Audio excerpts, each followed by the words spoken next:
ఒక important video దీనికి సంబంధించి కొంత వైరల్ అవుతా ఉంది. సో ఏంటి అంటే ప్రాక్సీ చేసుకునే వాళ్ళకి ఇక పండగే ఇక ఇంటర్వ్యూస్ చాలా ఈజీగా మ్యానిపులేట్ చేయొచ్చు. అండ్ దీని గురించి కొంతమంది యూట్యూబర్స్, కొంతమంది ఇన్స్టా రీల్స్ ఇవి కూడా చూశాను. ఇంతకుముందే దీని గురించి డిస్కషన్ వచ్చింది. బట్ ఇది అనవసరంగా దీన్ని పాపులరైజ్ చేయడం అనేది కరెక్ట్ కాదేమో అని చెప్పి నేను దాని గురించి మాట్లాడలేదు. బట్ ఈరోజు అయితే ఖచ్చితంగా మనం మాట్లాడకపోతే వేరే వాళ్ళు దీని గురించి మాట్లాడుతూ చాలా అడ్వాంటేజెస్ ఉన్నాయి, ఎడిషనల్ అడ్వాంటేజెస్ ఉన్నాయి. ప్రాక్సీ ఇంటర్వ్యూలు చాలా ఈజీగా అయిపోతాయి. జస్ట్ మనం క్లోన్ చేసేసి మన బదులు ఇంకొక పర్సన్ ని మనము ఇంటర్వ్యూ అంటే లిప్ సింక్ లో ఎక్కడ దొరకరు ఇక. ఎందుకంటే మీ క్లోన్ ఇంకోటి రెడీ అవుతుంది.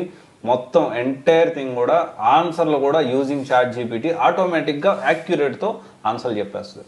సో ఇక ప్రాక్సీ ఇంటర్వ్యూలు ఫెయిల్ కావు, 100% ఫెయిల్ కావు అనేది చాలా మంది ఇప్పుడు డిస్కషన్ అనేది జరుగుతూ ఉంది. ఇక్కడ నా మీద కోపం కూడా వస్తుంది కొంతమందికి. అరే జరుగుతున్నాయి ఓకే, మీరెందుకు దాన్ని పబ్లిక్లో మాట్లాడుతున్నారు అనొచ్చు. ఆల్రెడీ ఇది పబ్లిక్లోనే ఉంది, నేను మాట్లాడడం కాదు, నేను జస్ట్ నా ఒపీనియన్ దీంట్లో షేర్ చేస్తూ ఉన్నాను.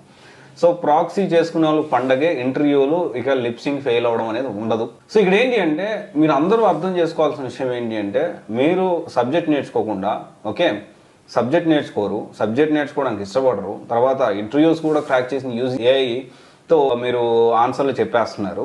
రేపు జాబ్ ఎలా చేస్తారు? Real time projects, standup calls ఎలా మేనేజ్ చేస్తారు? ప్రాజెక్ట్లో వర్క్ చేయాల్సింది, ఏం వర్క్ చేస్తున్నారు, ఏం సమాధానం చెప్తారు మీరు? దాన్ని కూడా మీరు ఏమైనా మీ బదులు ఇంకొక 3D ఏమైనా పంపించి దాని ద్వారా మీరు ఆన్సర్ చెప్పడానికి ప్రయత్నం చేస్తారా? నాకు అర్థం కాని విషయం.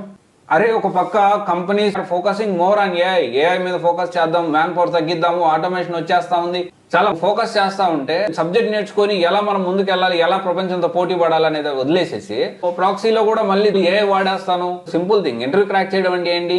మీకు ఆ సబ్జెక్ట్ మీద పూర్తిగా అవగాహన ఉంటే దానికి సంబంధించి కొన్ని క్వశ్చన్స్ అడుగుతారు, అది మీరు ఆన్సర్ చేయలేనప్పుడు ఇది ఏ విధంగా వర్కౌట్ అవుతుంది అని మనం ఆలోచించాలి. ఈ రోజుకి నాకు ఇన్స్టాగ్రామ్ లో కమెంట్ రూపంలో చాలా మెసేజ్లు వస్తున్నాయి, బ్యాక్ డోర్ మెమోస్ పై వస్తూనే ఉన్నాయి. And at the same time నేను ఈ కంపెనీలో జాయిన్ అవ్వాలి, నేను ఆ కంపెనీలో జాయిన్ అవ్వాలి అడుగుతూనే ఉన్నారు. ఇది జెన్యూనా కాదా చెప్పండి, మీరు క్రాస్ వెరిఫై చేయండి, చెక్ చేయండి, మీకు ఏమైనా ఈ లిస్ట్ వచ్చిందా? అరే ఏం జరుగుతుంది, మనం ఏం చేస్తున్నాము? జనరల్గా ఏంటి అంటే ప్రాక్సీ ఇంటర్వ్యూ చేసే వాళ్ళకి ఇక పండగే. కానీ ఒక విషయం ఏంటి అంటే జాబ్ వచ్చిన తర్వాత జాబ్ చేయకపోతే కూడా సినిమా కనిపిస్తుంది, కష్టంగానే ఉంటుంది. సబ్జెక్ట్ నేర్చుకోండి, రియల్ టైం ప్రాజెక్ట్స్ మీద ఫోకస్ చేయండి. అంతేగాని సబ్జెక్ట్ ఏం నేర్చుకోకుండా డైరెక్ట్గా నేను కంపెనీలోకి వెళ్తానంటే మనకు జాబ్ వచ్చిన వాళ్ళు చెప్తున్నారు, మీరు గుర్తుపెట్టుకోండి. జాబ్ వచ్చిన వాళ్ళు నాకు జాబ్ వచ్చింది, నా బ్యాక్ డోర్లో జాబ్ వచ్చింది, నా ప్రాక్సీలో జాబ్ వచ్చింది, నా ఇంకో రకంగా వెళ్తే అడ్డదారుల్లో నేను వెళ్ళి జాబ్ తెచ్చుకున్నాను అంటున్నారు. కానీ జాబ్ పోయిన వాళ్ళు చెప్పలేరు, అందుకని మనం దాని గురించి అంతగా తెలియదు. ఇంకొక స్టూడెంట్ అంటాడు, మా ఫ్రెండ్ 4 సంవత్సరాల నుంచి బ్యాక్ డోర్ జాబ్లో జాయిన్ అయ్యి చేస్తున్నాడు, మేబీ చేస్తుండొచ్చు 1 or 2 అలా అని చెప్పి అంతమంది మోసపోయారు. రీసెంట్గా ఒక కంపెనీ కూడా ఒకటి వచ్చింది, దాదాపు 700 మందిని. ఆ కంపెనీ నేమ్ అనేది పూర్తిగా అది పబ్లిక్లోకి రాలేదు కానీ నేను చెప్పలేకపోతున్నా, కానీ బెంగళూరులో ఉండే కంపెనీ అది ఎంఎంజే. ఓకే, ఆ ఎంఎంజే బదులు మీరు ఏం పెట్టుకుంటారో మీరు ఆలోచించుకోండి. ఆల్టర్నేటివ్ ఇండైరెక్ట్గా చెప్తున్నాను నేను. నాకు ఖచ్చితంగా విత్ ప్రూఫ్స్ వచ్చుంటే ఖచ్చితంగా నేను కూడా పబ్లిక్లో మాట్లాడడానికి అవకాశం ఉండేది.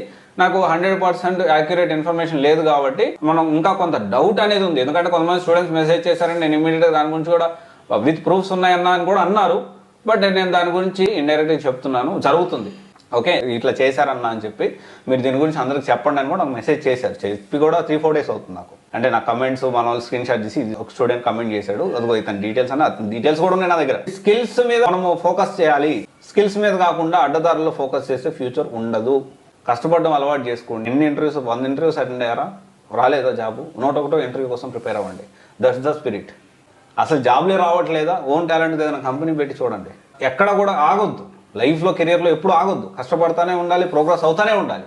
ఓకే, ఇది ఒక్కసారి ఆలోచించండి. మీకు అందరికీ చెప్తా ఉన్నాను, ఇలాంటి షార్ట్ కట్లు వద్దు. ఒకవేళ షార్ట్ కట్ ఉంది అంటే ఖచ్చితంగా అది కరెక్ట్ కాదు. ఓకే, ఒకసారి ఆలోచించండి. Thank you. This is Raj signing off.